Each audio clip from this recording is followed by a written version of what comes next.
Nagpadala na ang Pilipinas ng grupong tutulong sa rescue at humanitarian assistance sa Myanmar na niyanig ng magnitude 7.7 na lindol noong isang linggo. Live mula sa Pasay, may unang balita si Bam Alegre. Bam? Susan, good morning. Nakalis na kaninang alas 4 ng umaga ang team ng Pilipinas na pupunta ng Myanmar para sa Humanitarian Assistance and Disaster Response Mission. Madaling araw pa lang naka-formation na ang grupo na magbibigay ng kanilang serbisyo para sa mga naapektuhan ng magnitude 7.7 na lindol sa Myanmar. 91 sila, suma total.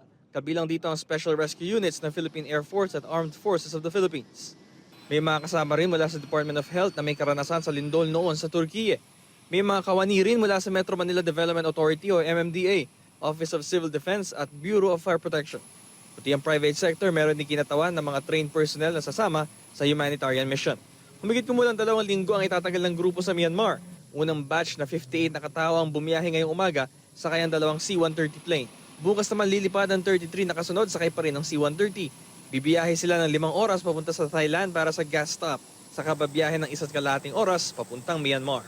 Pagtulong doon sa mga maaring paghahanap doon sa mga maaring buhay pa na mga naipit doon sa mga gumuhong mga istruktura dyan sa Myanmar.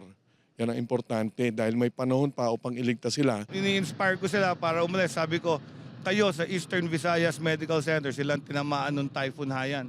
So, experience din to sa big time na disaster kasi sila yung mga personnel na tumulong during sa Typhoon Haiyan. Sabi ko, pag nagkaroon ng big one sa Metro Manila, kayo ang magre-responde sa amin. Susan, kasamang bumiyahe ang 40 personnel ng Philippine Air Force na nag-operate ng flight papuntang Myanmar via Thailand.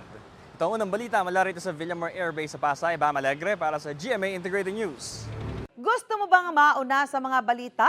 Mag-subscribe na sa GMA Integrated News sa YouTube at tumutok sa unang balita.